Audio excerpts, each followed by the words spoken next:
Super ஸ்டாரோட கூலி படத்தோட அந்த ஷூட்டிங் பார்த்தீங்கன்னா முடிஞ்சு, அடுத்து பார்த்தீங்கன்னா டீசருக்கு ஃபேன்ஸ் எல்லாம் காத்துட்டு இருக்காங்க. டீசரோட ரிலீஸ் பார்த்தீங்கன்னா மார்ச் 14 லோகேஷ் கனகராஜ் பர்த்டே அன்னைக்கு ரிலீஸ் ஆக போகுது அப்படின்றது தான் ஒரு உண்மையான விஷயம். அந்த டீசருக்காக பார்த்தீங்கன்னா எல்லாருமே பயங்கரமா எதிர்பார்த்துக்கிறாங்க. இப்போ எனக்கு கிடைச்ச தகவல் என்ன அப்படின்னு பார்த்தீங்கன்னா 3 மாசம் வந்து கேப்ல இருக்க போறாரு தலைவர் அப்படின்றது ஒரு உண்மையான விஷயம். ஏன் அப்படின்னு பார்த்தீங்கன்னா இந்த 2 படத்தோட ஷூட்டிங்கும் கேப் விடாம பண்ணியிருக்காரு. கூலி படத்தோட ஷூட்டிங் பார்த்தீங்கன்னா கிட்டத்தட்ட 100 நாள் கால் ஷீட் கொடுத்து அந்த படத்தையும் ரெஸ்ட் இல்லாமல் நடிச்சு முடிச்சிருக்காரு. அதையும் முடிச்சுட்டு பார்த்தீங்கன்னா இப்போ ஜெயிலர் 2 படத்தில் கமிட் ஆயிட்டாரு. இந்த படத்தோட ஷூட்டிங் பார்த்தீங்கன்னா ஷெட்யூல் பிரேக் இல்லாமல் பயங்கர ஃபாஸ்ட்டாக போகுது. ஷூட்டிங்கை பார்த்தீங்கன்னா ஆகஸ்ட் மந்த்துக்குள்ளே எடுத்து முடிக்கணும் அப்படின்ற மாதிரி சொல்லிட்டாராமா நெல்சன் அவர்கள்ட்ட சூப்பர் ஸ்டார். ஏன்னா 3 மாதம் வந்து ரெஸ்ட்டில் இருக்க போகிறார் அப்படின்றதுக்காக.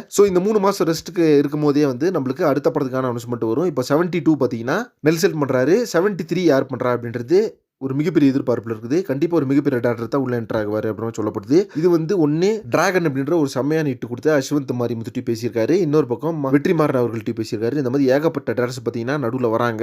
இதில் வந்து எந்த டேரக்டர்ஸ் பேர் 100% கன்ஃபார்ம் ஆகுதுன்னு சொல்லிட்டு வெயிட் பண்ணி பார்க்கலாம். தொடர்ந்து நம்ம சேனலில் பார்த்தீங்கன்னா தலைவர் அப்டேட்ஸ் வரப்போகுது.